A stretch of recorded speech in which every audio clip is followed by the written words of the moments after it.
Assalamualaikum warahmatullahi wabarakatuh. Waalaikumsalam warahmatullahi wabarakatuh. Selamat pagi semuanya anak-anak. Pagi, Pak. Gimana kabarnya? Semangat.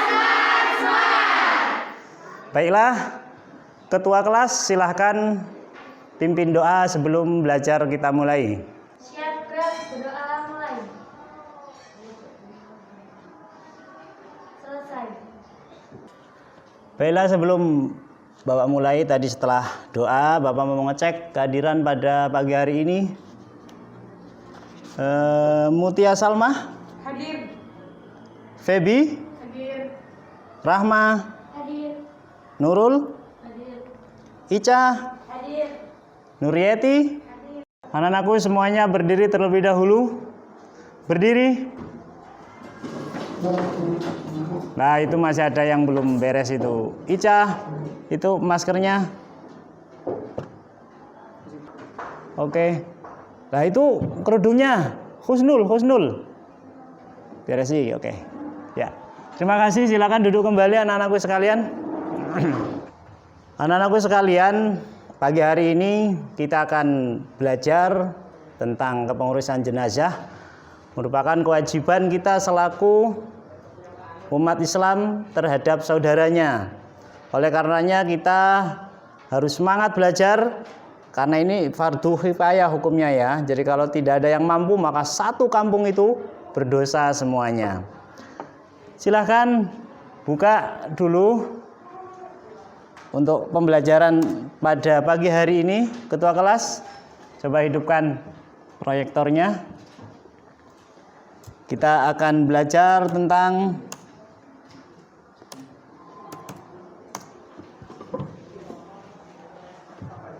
kepengurusan jenazah. Coba dihidupkan. Kullu nafsin dha'iqatul maut. Setiap orang ataupun setiap makhluk yang bernyawa pasti akan mengalami sebuah kematian. Tidak termasuk kalau tidak bernyawa. Maka semuanya termasuk kita sekalian tinggal menunggu giliran kapan kita akan meninggal dunia.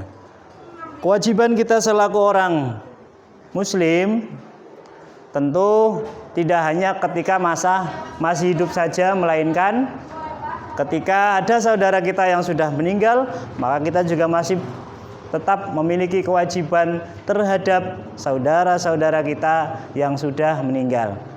Anak-anakku sekalian, silahkan amati gambar ilustrasi berikut. Amati semuanya, ada apa di balik keempat gambar yang ada di depan kalian atau yang sudah ada di laptop masing-masing. Bisa dinyalakan laptopnya. Kalau tidak jelas di depan, maka di laptop kalian sudah ada materi yang sudah Bapak berikan. Semuanya dihidupkan kalau yang belum hidup. Bapak kasih waktu 3 menit untuk mengamati. Nanti Bapak akan menanyakan apa kira-kira hasil pengamatannya. Baiklah, Bapak minta kepada yang dekat dengan Bapak, coba Mbak Mutia. Dari hasil yang saya amati, Biar lebih jelas, dibuka aja ininya, nggak apa-apa. Ya. dari hasil yang saya amati, gambar tersebut menjelaskan cara pengurusan jenazah. Yang pertama dengan memandikan, yang kedua dengan mengapankan, yang ketiga dengan mensolatkan, yang keempat dengan menguburkan. Oke, baik. Gambar 4 menguburkan itu ada terlihat dari itu ada ibu-ibu juga, boleh ya kira-kira ya? Boleh. Ikut menguburkan itu ya. Boleh. Oke. Yang lain yang punya pengamatan, Bapak minta Mbak Salsabila, coba dari gambar yang hasil pengamatannya bagaimana Mbak Salsabila? Bisa dibuka saja.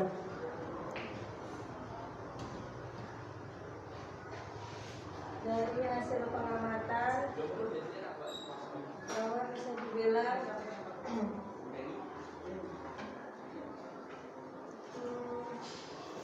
Gimana Mbak Salsa?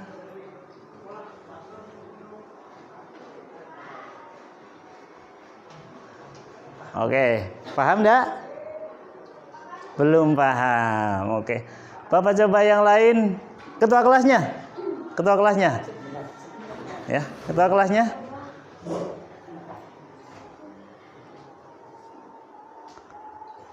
Ketua kelasnya juga belum paham ini. Coba dari gambar itu gimana?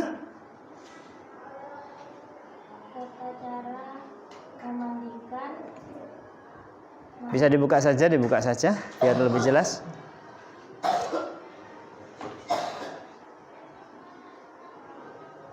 Tata cara memandikan. Yang kedua itu makan. Dan yang ketiga mensolati. Dan yang terakhir menguburkan. Ya. Terima kasih. Beri tepuk tangan semuanya untuk ketua kelas kita. Lanjut, selanjutnya kita akan membicarakan apa tujuan kita belajar. Coba Mbak, klik bawahnya. Hal-hal yang harus dilakukan kepada jenazah setelah meninggal.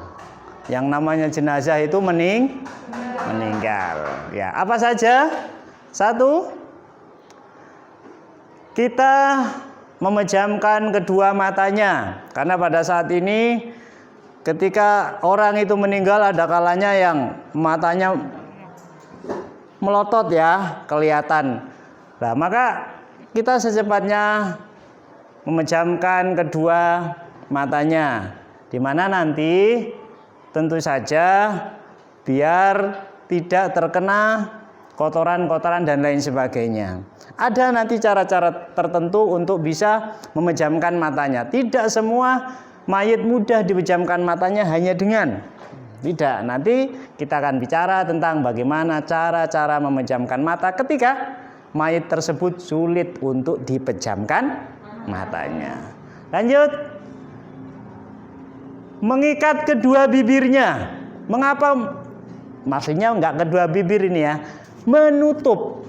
Jadi nanti kita tutup dagunya, kita ikat dagunya sampai dari kepala sampai sini kita ikat. Nanti kita juga akan praktek dalam hal ini. Pertemuan berikutnya nanti prakteknya. Nah, tujuannya supaya mulutnya tidak menganga. Ya, nggak seperti kita yang masih hidup mau mangap kek. Mangap itu apa? Ya, mau mangap atau bagaimana bisa. Tapi kalau mayit ketika menganga, maka berusaha kita semaksimal mungkin untuk mengikat agar bisa tertutup mulutnya. Selanjutnya kita juga menggerak-gerakkan dan melemaskan persendiannya. Sebab mayit itu kalau sudah benar-benar dinyatakan meninggal dunia, maka cepat kaku. Oleh karenanya sesegera mungkin untuk dilemeskan sendi-sendinya. Mengikat kedua kakinya agar tidak keluar kotoran, meskipun nanti pada proses pemandian akan dikeluarkan juga kotorannya. Lanjut, melepaskan pakaiannya dengan tetap menjaga auratnya. Meskipun mayit tidak akan lagi teriak, "Saya malu." Oh enggak. Ya. Tetap saja ya. Mayit punya rasa malu, maka auratnya, aibnya kita jaga. Lanjut. Meletakkan sesuatu yang berat di atas perutnya agar tidak kembung. Karena kalau angin masuk gampang, sebab tidak bisa lagi menghirup udara. Oleh karenanya seberat apa? Ya jangan seberat 1 ton. Cukup 1,5 kilo aja lah, atau 1/4. Karena sudah nggak bisa bergerak lagi nih. Tujuannya untuk mengeluarkan kotoran-kotoran juga. 1 ton ya orang hidup aja mati ya. Lanjut.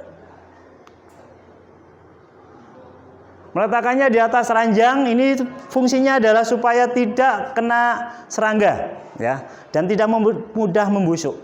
Lanjut, menutupinya dengan kain kecuali meninggal dalam keadaan ihram. Beda nanti kalau ihram itu jadi tidak lagi ada menutupi karena ain ihram akan menjadi saksi kelak di akhirat.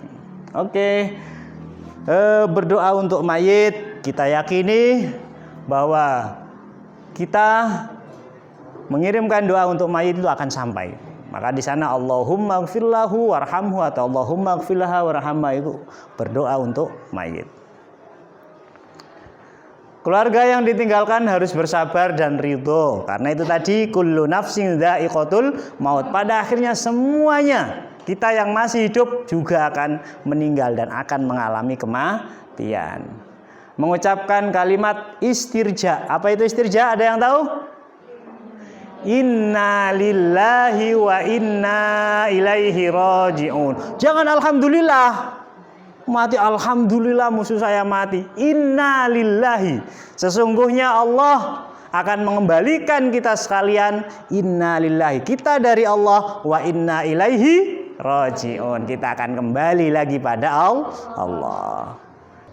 Nah, ini nanti kita akan berbicara tentang proses memandikan jenazah dan lain sebagainya, karena Bapak sudah bagikan di laptop kalian masing-masing agar lebih mengena. Nanti itu bisa dipelajari. Dan sekarang kita gimana kalau bikin kelompok saja, kita diskusi di situ tentang kepengurusan jenazah yang kewajibannya ada berapa?